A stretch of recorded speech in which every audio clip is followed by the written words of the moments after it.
Welcome to the deep dive. Ever wondered about those health issues that aren't exactly everyday things for our dogs and cats, but are still pretty fascinating and, important to understand? Definitely. Today, we're plunging into the world of mycobacterial infections in our furry friends.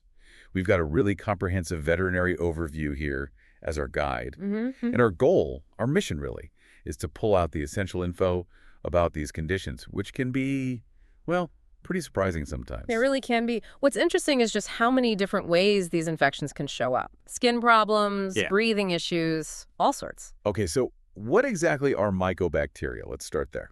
Right. So they're a specific type of bacteria, gram-positive, and they're also known as acid-fast. Acid fast. What does that mean, Right. practically? It's basically like they have a special waxy coat. It means they resist certain stains used in the lab, so you need special techniques to see them properly. It's a key characteristic. Got it. And how do they cause disease? Are they always harmful? Well, that's another interesting part. Some are what we call obligate pathogens. They pretty much always cause disease if they infect an animal. Others are more sporadic. They might only cause trouble if the conditions are right, Maybe the animal's immune system is weak or the bacteria get introduced in a specific way. Okay. And the overview divides them up. Yeah, helpfully it splits them into two main groups for our discussion. First, tuberculosis and leprosy, and related syndromes names most people will recognize, at least vaguely. And then there's this broader category of what are called non-tuberculous mycobacteria, which can cause systemic disease or skin infections. Okay, let's dig into that first category then, tuberculosis or TB. Sure. So the overview mentions the main players here, Mycobacterium tuberculosis, that's primarily the human one. Right. Then there's M. bovis, which you mostly find in cattle and some wild mammals, and also M. microti and similar ones, often found in voles. So dogs and cats can get TB. Yes, they can, but it's usually sporadic. They typically get exposed from an infected primary host, like a person with TB, or maybe infected wildlife or contaminated milk in the past. But it doesn't often spread all through their body. Generally, no. Disseminated disease seems quite rare in dogs and cats, thankfully. Any particular breeds more at risk? The overview mentioned a couple. It does mention basset hounds and Siamese cats as possibly more susceptible, but it adds a note of caution. It's hard to say if that's statistically significant or just, an observation from limited cases. Right, could just be chance. Sure. So what signs should people look out for? It really depends on how the animal got exposed. For dogs, if it's respiratory exposure, maybe inhaling bacteria from an infected person. Then you'd see coughing. Exactly. Respiratory signs like coughing are common in dogs. And cats. You mentioned different routes earlier. Yeah, for cats, it's quite varied. Historically, contaminated milk was a source M. bovis. That's much less common now with pasteurization. Thank goodness. But if that happened, the signs would likely be things like weight loss, chronic diarrhea, maybe thickened intestines that a vet could feel. And if they caught it from hunting, like eating an infected rodent. Then you're more likely to see skin issues, things like nodules or lumps under the skin, ulcers that don't heal, or even draining tracts, little tunnels, releasing pus. Are there any signs common to both dogs and cats with TB?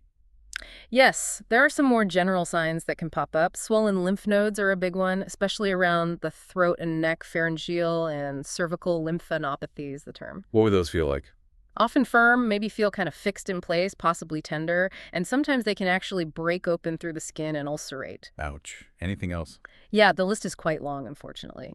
Things like trying to vomit, but nothing comes up, unproductive vomiting, excessive drooling, maybe abscesses on the tonsils, fever, just being generally depressed and off their food, weight loss, and even some rarer things like hypertrophic osteopathy, that's a strange bone reaction, or high calcium levels in the blood, hypercalcemia. That is a huge range. And if it does spread systemically? That's when things get really serious. You might see fluid building up in the chest or abdomen, masses growing in organs, bone or joint lesions, more skin problems, even neurological signs, and, very rarely, sudden death.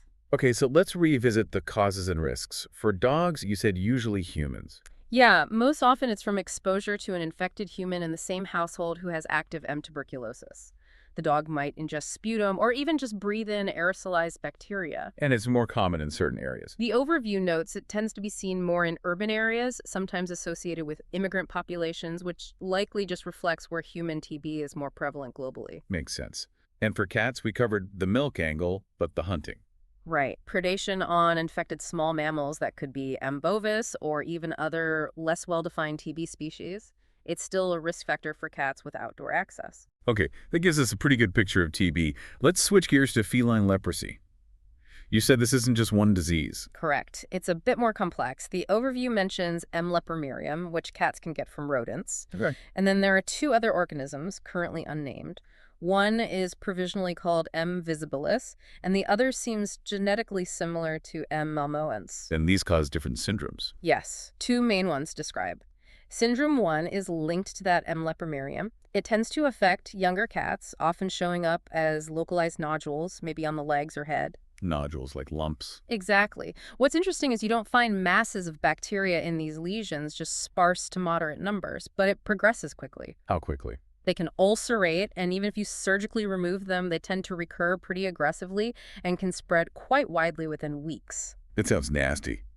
Where is this type seen? Reports suggest temperate coastal areas, port cities. There's a thought that maybe cooler temperatures in the extremities play a role somehow. Interesting theory.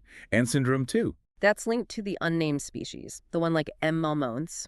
This usually affects older cats' average age around 9 years. Okay, so older cats for this one. Yeah, and the lesions are more generalized, more widespread across the skin. A key difference here is that you find loads of bacteria in these lesions, really large numbers. But they don't ulcerate as much. Generally, no. They tend to be non-ulcerating nodules, and the disease progression is much slower, developing over months or even years. Where does this one tend to occur? More associated with rural environments, the exact risk factors aren't totally clear, but maybe older age itself or some underlying immune issue, potentially linked again to rodent exposure. Still some unknowns there. And there was another term mentioned, feline multisystemic granulomatous mycobacteriosis. Ah, yes. That seems to describe a more severe diffuse form where you get widespread skin thickening and involvement of multiple internal organs, sort of a systemic version. Okay, let's move over to the dogs. Canine leproid granuloma syndrome. Sounds specific. It is. This one's caused by yet another unnamed Mycobacterium species. They haven't managed to culture it, but they've identified it using DNA analysis. Fascinating. Who gets this? It's mostly seen in short-haired, large-breed dogs that spend time outdoors. Boxers and German Shepherds seem particularly prone. And the signs. Typically, these well-defined, painless nodules, they can be in the dermis, the main skin layer, or just underneath in the subcutis, often quite small, maybe a few millimeters up to 5 centimeters. Where do they usually appear? Very commonly on the ear, flaps the pinnae, especially that dorsal fold and the head, but really, they can show up anywhere. Do the dogs feel sick with this? Generally, no. That's a key point. While large lesions might sometimes break open and ulcerate, there are usually no systemic signs of illness. The dog feels fine otherwise. Any idea what causes it or increases risk? There seems to be an association with fly bites, possibly mechanical transmission by flies. Some areas see it fluctuate seasonally. And having a short coat might just make it easier for whatever transmits it, maybe flies, to bite. Where in the world is this found? Seems to be pretty much worldwide. But most reports have come from places like Australia, parts of Asia, Brazil, and then specific U.S. states like California, Hawaii, and Florida. And the good news. Yes, definitely good news here. Surgical excision, just removing the nodule, is often curative. And sometimes the lesions even resolve on their own. They self-cure. Antimicrobials might help in some cases too. That's much more encouraging. Okay, next big category. Systemic or non-cutaneous infections with non-tuberculous mycobacteria. Sounds like a bit of a mouthful, and a diverse group. It really is. The overview lists quite a few different species. M. chelonae abscessus group, M. avium complex, M. fortuitum, M. smegmatis group, lots of them. These are often saprophytes. Saprophytes, meaning they live in the environment normally. Exactly.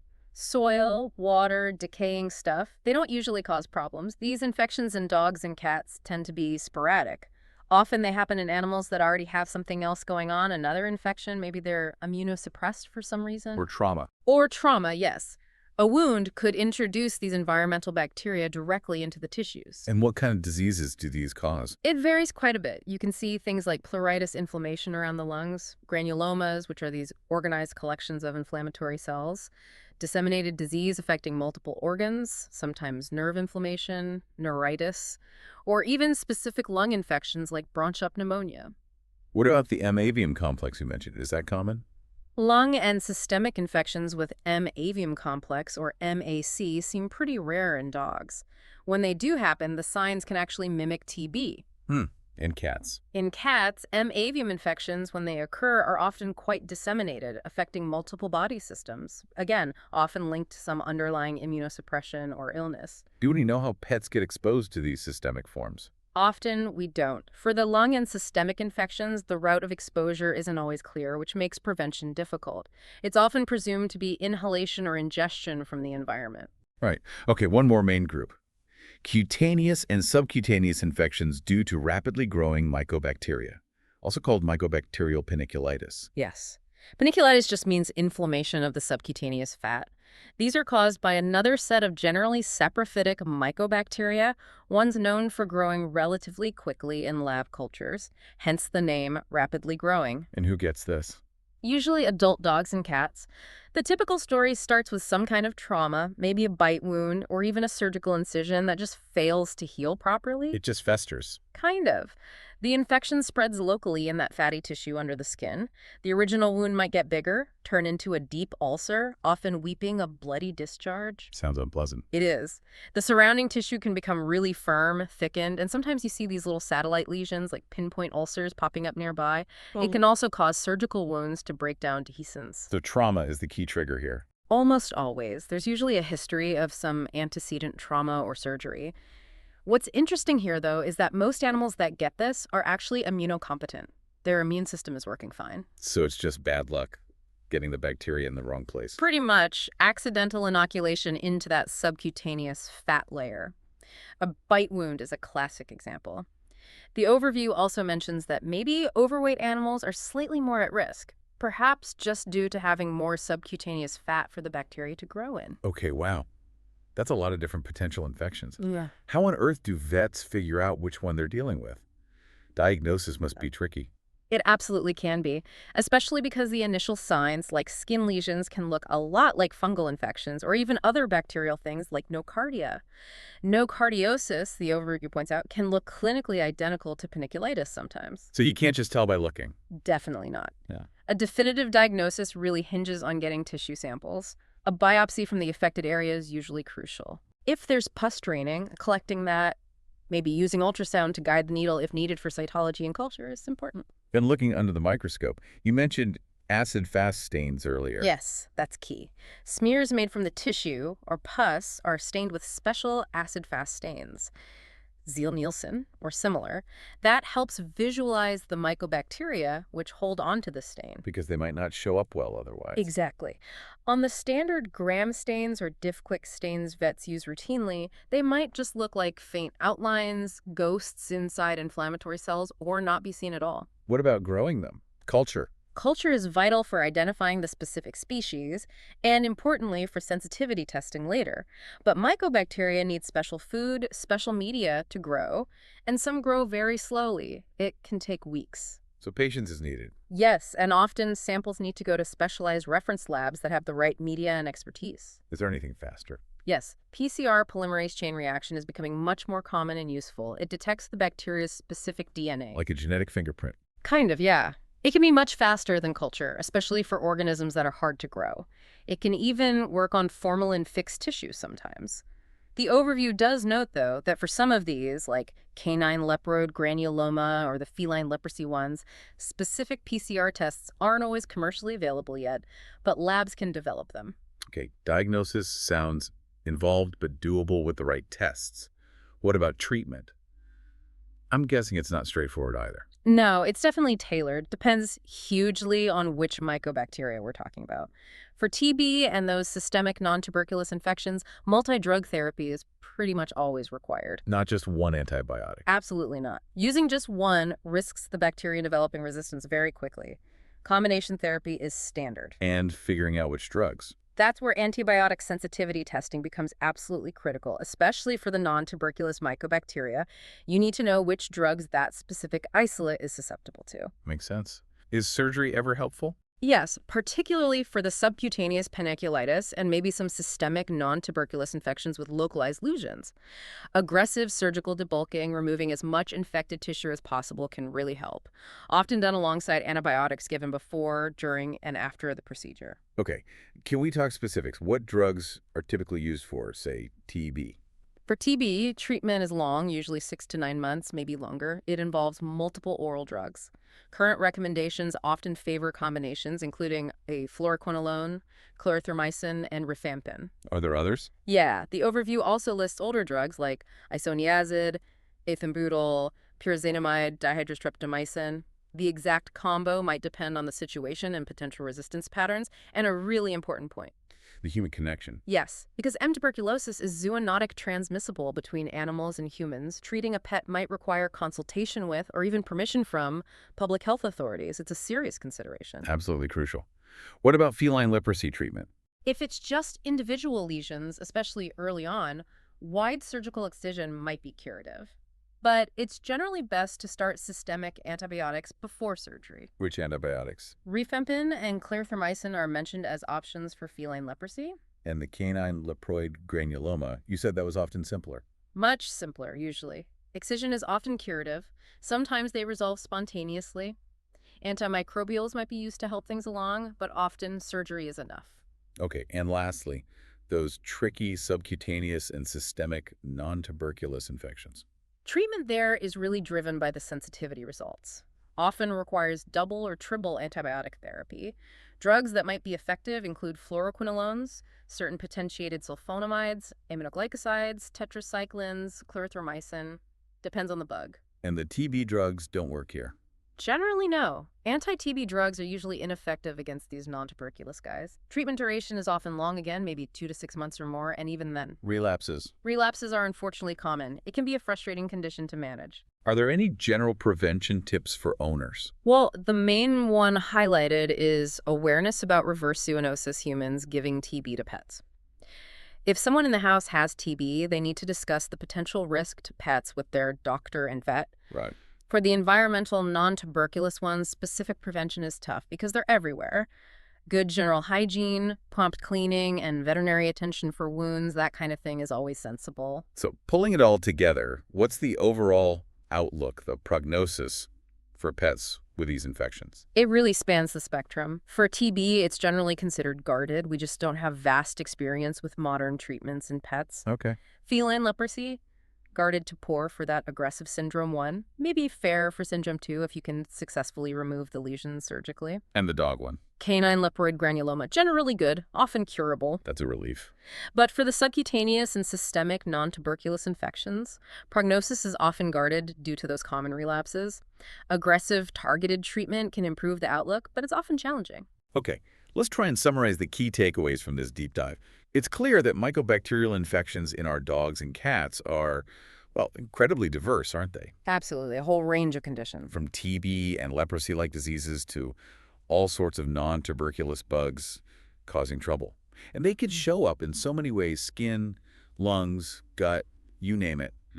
Diagnosis isn't always simple, needing things like biopsies, special stains, culture, maybe PCR. Right, specialized tests are often key. And treatment has to be tailored, often involving multiple drugs for a long time, sometimes surgery. And the prognosis really depends heavily on exactly what type of infection it is. That sums it up well. So the really crucial message for you listening, I think, is if you notice any strange skin lesion on your pet that just isn't healing, or if they have ongoing issues like a chronic cough, weight loss, just not being themselves, definitely get them checked out by your veterinarian. Don't just wait and see. Absolutely. Prompt diagnosis is always better. And, it really highlights the complexity here, the interplay between these bacteria, the environment, the animal's own immune system. Yeah. It really makes you think, doesn't it? Considering this huge spectrum of mycobacteria and how differently they behave based on exposure or the host's status, what other subtle interactions, maybe with other bacteria or environmental factors, might be influencing our pet's health in ways we haven't even grasped yet? That's a fascinating thought to end on. The hidden complexities of infectious disease.